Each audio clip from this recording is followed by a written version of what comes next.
Content warning. This series discusses sexual assault and the murder of a mother and her 9-year-old daughter. This episode contains descriptions of how their bodies were found. Listener discretion is strongly advised. If you or someone you know needs support, contact Lifeline on 131114 or 1-800-RESPECT on 1-800-737-732 or your local crisis service. On a mild winter evening in August 1984, a single mother sits down to study for her law degree, rebuilding her life after her divorce had been finalised earlier in the year. With rain forecast in the days ahead, her 9-year-old daughter is riding her bike around the neighbourhood, making the most of the dry afternoon, before putting it away and going inside for the night. Within hours, both of them will be dead, and it will be almost a full day before anyone knows. For almost 42 years, one chilling question has remained. Who killed Margaret and Seana Tapp?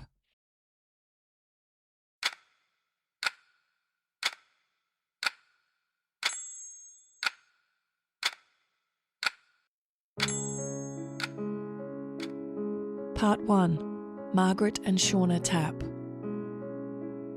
It's Tuesday the 7th of August 1984. Melbourne is deep in winter, and the second school term is drawing to an end, just 10 days away.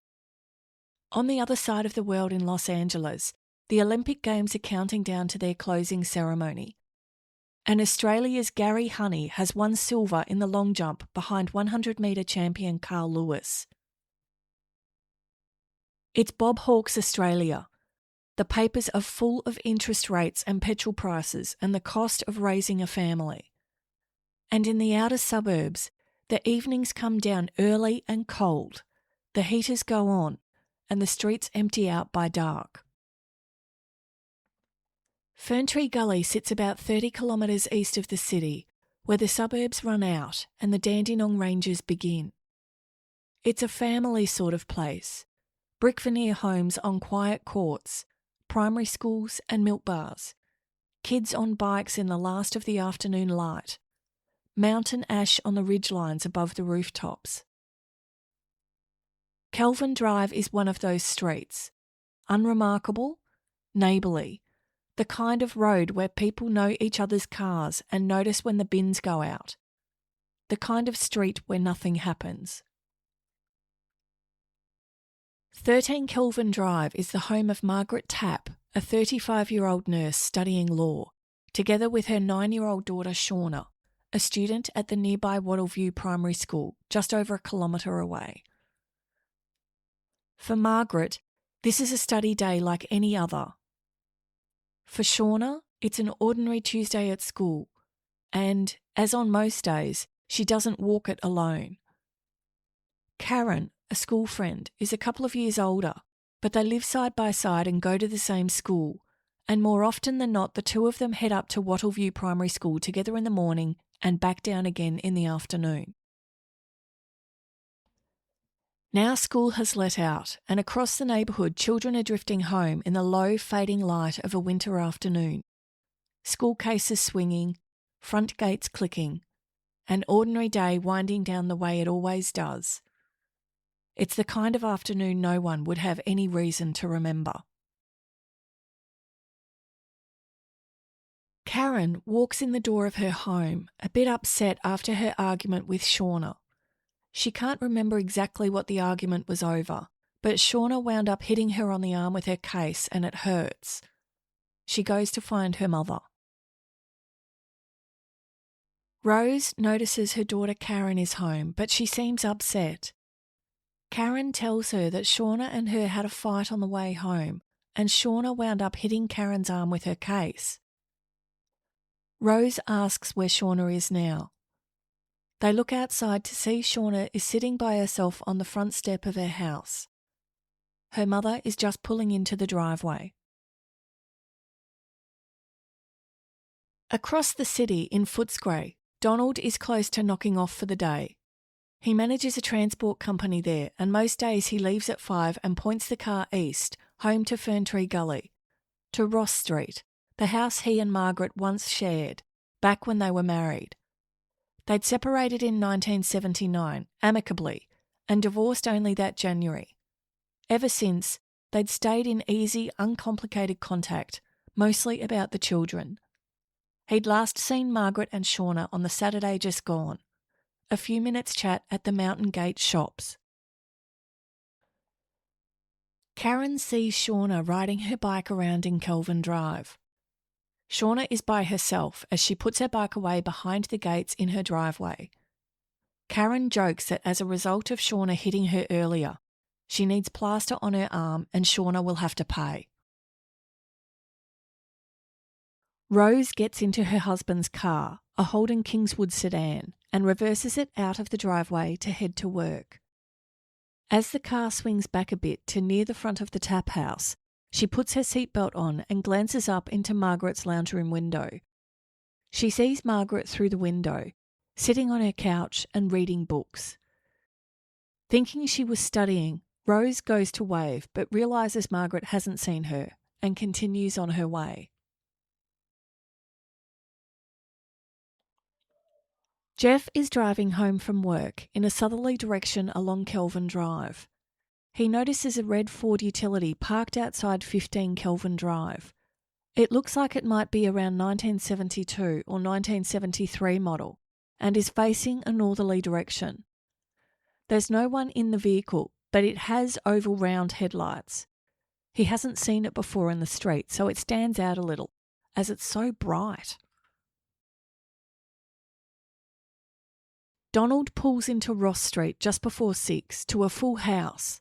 His partner is home and her parents have driven up from the coast to stay. Tea isn't ready, so he bundles his partner's 7-year-old into the car and ducks up to the Red Rooster on Burwood Highway for chicken for everyone. Joan hears the telephone ring and picks up the receiver. It's her sister, Margaret, calling to discuss what the arrangements are going to be for the upcoming September school holidays. It's only a short conversation, as Margaret is waiting for their mother to call her. James answers the telephone and it's Margaret Tapp confirming tomorrow night's date to the opera. They plan for James to collect both Margaret and Seana from Kelvin Drive at around 6 p.m, then dropping Seana off at a babysitter's before heading out for the evening. Should be a nice night.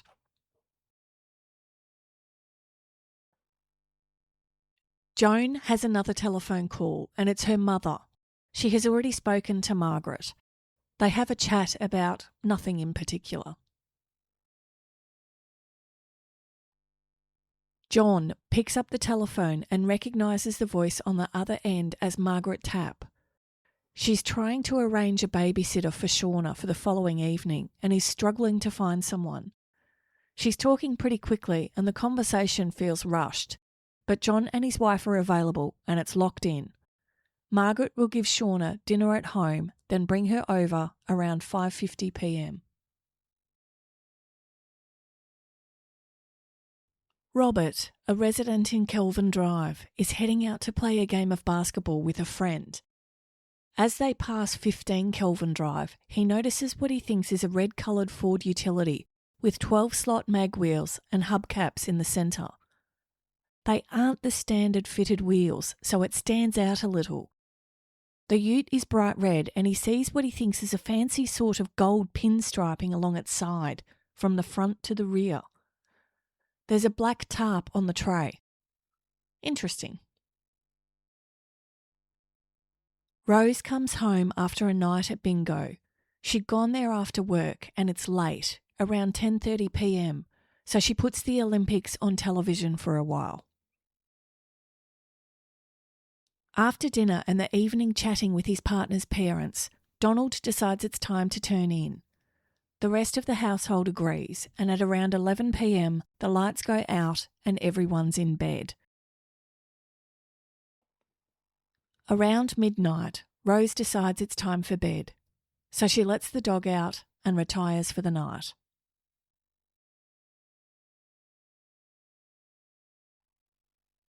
As she prepares to walk to school, Karen sees the loungeroom blinds are still drawn at the Tapp residence and comments to her mother that Margaret and Seana must have slept in. Rose tells Karen to go and wake them up, but Karen, remembering yesterday's argument with Seana, refuses and walks to school alone. Tony has spent the afternoon with students from Croydon Community School in his role as a student youth worker. He knows the Tapp family through Margaret's sister Joan, whom he has been seeing for about 18 months, and after his meetings for the day, decides to call in on Margaret to see how she is. She's been studying, and he knows she is under pressure from it.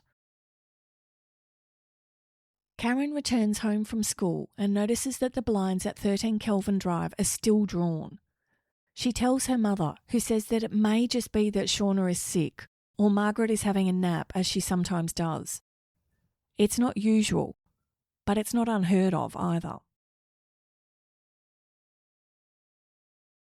Michael commences duty at Ferntree Gully Police Station, the sergeant in charge of the afternoon shift. 2 other senior constables, Russell and Kevin, are detailed to perform duty in the divisional van for the afternoon.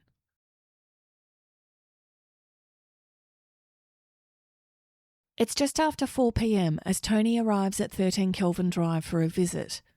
He notices Margaret's car in the driveway and spies the rubber boot lining hanging down. Odd, she normally keeps the car in good condition. He goes up to the porch and calls out, knocking on the glass partition on the left-hand side of the door.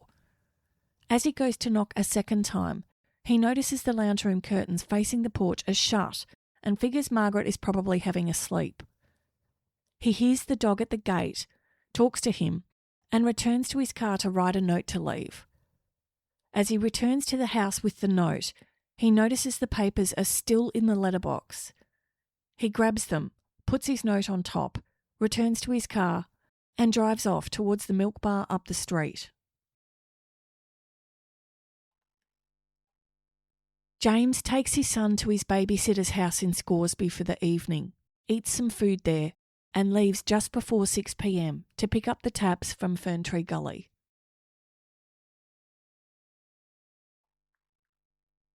Rose is returning home from work for the day. The blinds at the Tapp residence are still drawn. James arrives at 13 Kelvin Drive to pick up Margaret and Seana. He parks in the driveway of the premises, behind Margaret's Toyota Corolla, and knocks on the front door. When there's no answer, he knocks on some of the windows. He sees the lounge room blinds are drawn. That's odd. He notices a newspaper with a note at the front door on the porch and goes to read the note, thinking Margaret might have left it for him. He sees it's from Tony, realises it isn't for him, and leaves it there. He goes around to the double gates that lead into the backyard and garage area, turns the latch, and pushes on the gate. It sticks, as it usually does. The gate isn't bolted, it just won't move. He returns to the front to knock again, this time louder. He opens the flywire door and knocks heavily on the front door. No response again. He tries the door, but it's locked, so he walks around to the rear of the house and heads to the laundry door on the northern side of the house. There's no lights on in the house and no answer at the laundry door. He moves to the southern side of the house, where a sliding door leads into the family room. He gets into the covered porch area by slipping his hand through a broken panel of the flywire door, pushes the catch up and unlocks the door. He walks to the glass sliding door which was unlocked and calls out to Margaret. He is met with silence.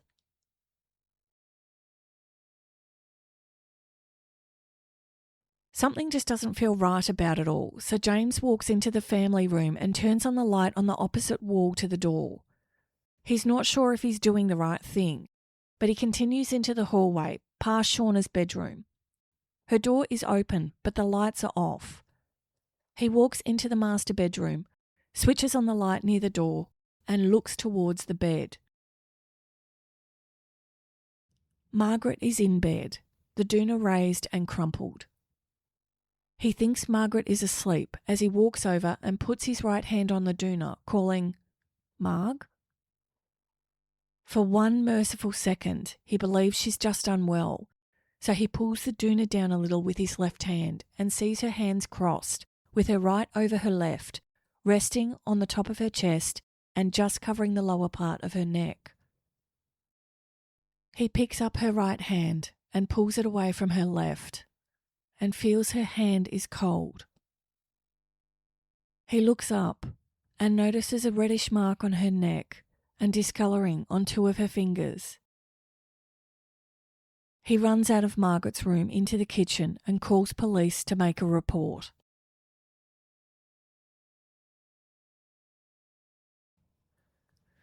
Sergeant Michael hears D24, Victoria Police's Central Communications Room, dispatch the Ferntree Gully Divisional Van to 13 Kelvin Drive, following a report of a possible domestic incident in which a woman has been found deceased.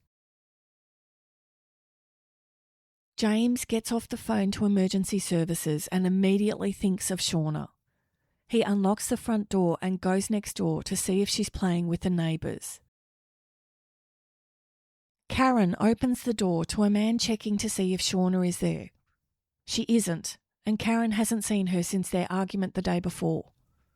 She wasn't at school today. James hears Karen's answer and has an awful feeling. He goes back to the Tapp household through the front door and straight to Seana's bedroom at the rear of the house. He switches on the light and takes 2 steps in. He sees Seana in bed, facing upwards. Something white is in her mouth. She is also dead. Joan answers the telephone and it's James, Margaret's date for the evening. But what he is saying, it can't be right. It just can't be. She hangs up the phone.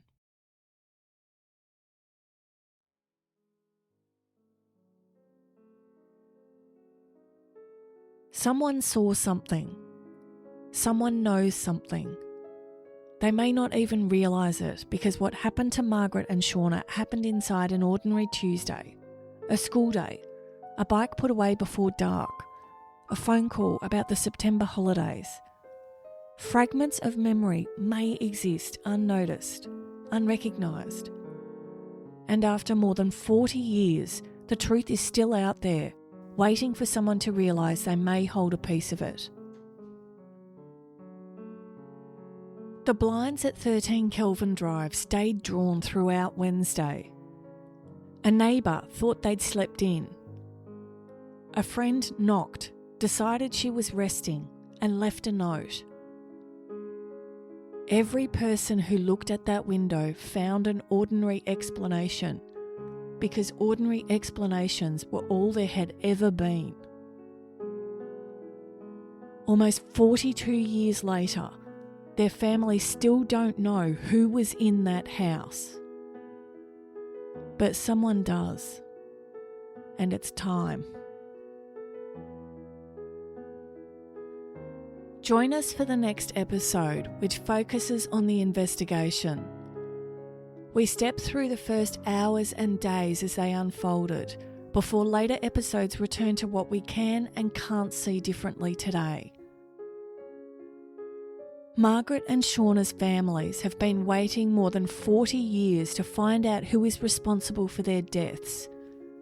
Is there any way you can help? If you lived in Kelvin Drive or the streets around it in August 1984, if you had children at Wattleview Primary School, if you owned, worked on or knew someone with a bright red Ford utility in the Ferntree Gully area at that time, your memory may hold something that matters. If you have information that could assist police, please contact Victoria Police Crime Stoppers on 1800 333 000 or submit a confidential report online at www.police.vic.gov.au. www.police.gov.au/crime-stoppers. Some names and non-essential identifying details have been changed for privacy. All core events and timings are drawn from publicly available records, inquest materials, and contemporaneous reporting. Unsolved, unforgotten, unfinished.